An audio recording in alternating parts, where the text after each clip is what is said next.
All right, so the remote turned the camera on, the phone on, and we're gonna do another painting. And there's a big shadow over there, but what are you gonna do? Think you're gonna get rid of that shadow? I don't know, what's making the shadow? I don't know. That's not too bad. All right, listen. Hi, it's me. All right, so I'm gonna make a painting and I'm gonna videotape it. Maybe I'll do it in 2 or 3 pieces to make the files a little smaller. And I just want to point out before I start, this thing has been primed with acrylic gold. And it's dried for over a day, so it's definitely rock solid, ready to go. Okay, once again, I got my hard brushes. And I got leftover paint from the last time I did this. It's a little dry. Doesn't matter. I just want to swish this paint on the canvas because A, I don't want to waste paint. It's very expensive. So I'm going to do this now. You know, I get some of these colors. They're still pretty soft. And I'm surprised, actually. And you know what I do. I do this, right? I'm going to go like this and around. And around the mulberry bush. There we go. We got this green. We call this puke green. So we got a little green. Walk around. If it's better from here. Might be. Yeah. There we go. And some yellows. I gotta mush that all up here. It's kind of like making spaghetti and meatballs, you know? You got the meatballs in the bowl. You got the salt, the pepper, the oregano, hot pepper. You gotta put hot pepper when you make meatballs, you know? And then that's it. I don't use any of that breadcrumbs or cheese or anything like that. Just regular 15–20% fat, chopped meat. That's all you need. And you mush it all up in a bowl, and you get your olive oil going in a frying pan. Those cast iron skillets are great. The meatballs come out wonderful when you use that. You don't have to do any kind of, none of this non-stick garbage though, okay? No non-stick. You do that, you can't watch my videos anymore. You'll be banished for life.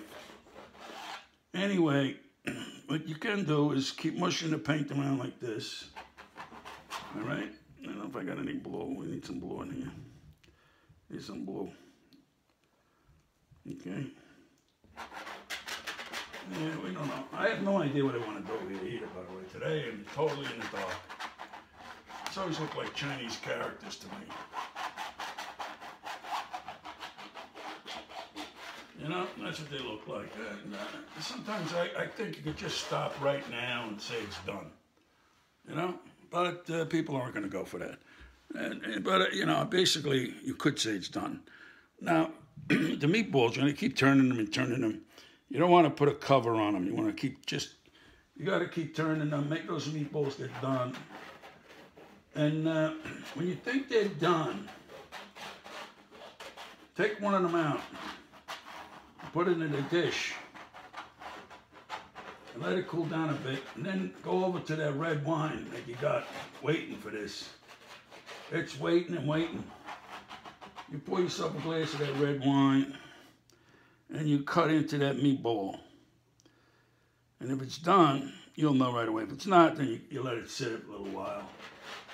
But if it's done, then you eat that first meatball with the red wine, and now you know why you're okay with cooking the meatballs, and you and everybody else eat it, but you're okay with that because you get to do what I just told you. You eat that meatball with the red wine when it first comes out of this skillet, and you will have the creme de la creme portion of your meal that day. A lot of hard work, though, I'm telling you, you make that Sunday dinner. You know, and then of course in your sauce, you got cut up pieces of chuck. You got the lamb from the neck of the sheep or the lamb. You got the neck meat from the lamb. You got the cut up, what did I just say? You cut up the chuck, a nice piece of chuck. You want to get a piece of chuck that has that bone in it, and it's usually about all together, you know, with the nerve that holds them all together, or whatever it is. And it's like about 3 pieces, but all in one piece. And you chop that all up, and you got that and the lamb. Not the meatballs. The meatballs are separate. And you, you know, you fry that at the bottom of the pan. After you, maybe not, you fry them up nice. You know, they're all brown. That's called browning the meat. You gotta brown the meat, otherwise you'll die. But you brown the meat, and you can put that aside and maybe put in some fresh olive oil. Put your garlic in there nice and nice. Okay, you cut that garlic up fairly thin. It doesn't have to be too thin. You cut it up nice and nice. And, you know, the garlic, after the garlic's been in there for a while, not really turned brown yet, you throw your onions. You know, you cut those onions up nice. And I used to just cut them into like little bolts, you know, small pieces. But lately I've been cutting them down even smaller. And I've been making this tomato sauce for Sunday dinner for a gazillion years. And so that's what I do. Now, you can put your that meat you brown, put that in there, and then quickly, before the garlic starts burning, a little burnt scent isn't that bad, but you get those tomatoes, whether you get them from the can or out in your garden, whatever, you put the tomatoes in there. I'm in the habit now of, if it's from the can, I squish it with my hands as it's going in the pot, okay? And they come in, so you got a little bit of chunky, okay? Because I always use peeled, whole peeled Italian tomatoes. And that's what I use. I started doing the Marzanos. They're pretty nice, but you got to get the $5 can. You can't get the $2.99 from the regular store, their store brand. You might as well buy, you know, whatever they sell. But you got to pay $5. You got to pay a lot more. I grew them in the garden once. Oh my goodness, they were great. But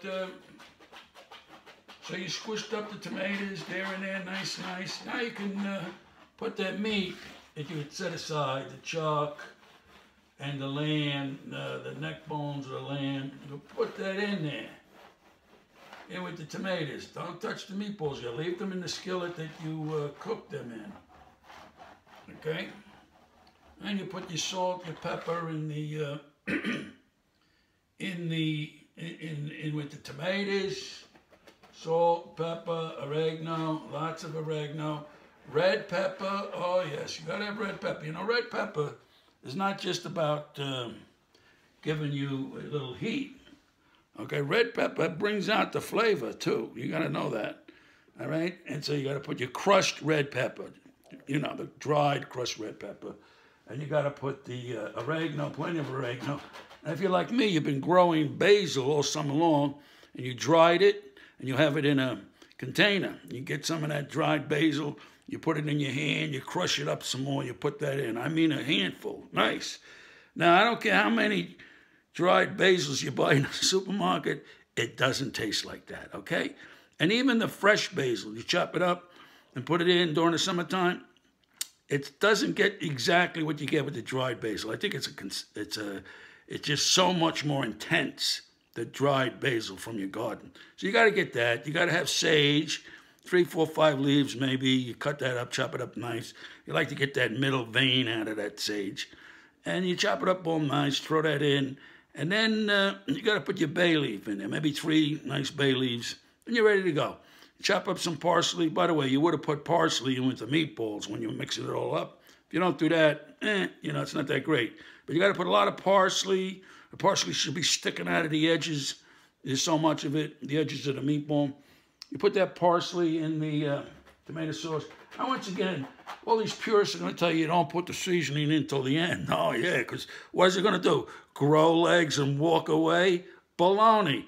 Put it in whenever you want to. Doesn't matter. It just makes sure it gets in there. So you got that cooking, the meat, the sauce, the tomatoes, nice. You're stirring it. You make sure it doesn't stick on the bottom, you know. And now you're ready to put the tomato paste in. So you can, you know, if it's 2 cans of tomatoes, you're gonna put 2 cans of paste, and you're ready to go. You put them in. You do your stirring, and now when the paste is all dissolved into the sauce, you can take a couple of those things with that tool, that kitchen tool, the big spoon, I forget what they call it, and you put a couple of them in the skillet with the meatballs, and just let that, you know, get up to temperature, nice, and you don't want to overcook the meatballs.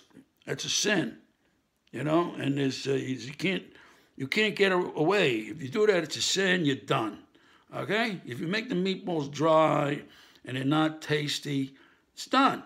You're not gonna go to heaven. Heaven's done for anybody who does that to a meatball. Okay. So you got the meatballs, and I used to dump them in, but now I got issues with dumping them in. I'll go into that some other time. But you can dump them in or not dump them in. I'd say bottom line is leave them on the side in the skillet with some sauce. Then as you make up the dishes with the macaroni, whatever you're going to have, you can always throw a few pieces of that sauce meat, and then you do a couple of meatballs on everybody's plate. And that gets down to the old argument, is it gravy, is it sauce? I think we always called it Sunday sauce, tomato sauce. Although, clearly, if it's no meat, it's sauce, marinara sauce. If it's meat, it's gravy. Bottom line, it's delicious, you know? Now, I'm big and fat, so I don't make it every week anymore. If I did, I'd be even fatter. So fat, I couldn't get on one screen here. I'd need 2 phones side by side. But fortunately, I have a little bit of control, a little, only tiny. So I only make that once in a while. Very good, though. You can't beat it. You got to have red wine with it. You don't have red wine with it, don't even bother. Don't even bother. All right, so this is basically what I do, the first step. And like I said, I want to keep these short. So I'm going to shut this off. Boom.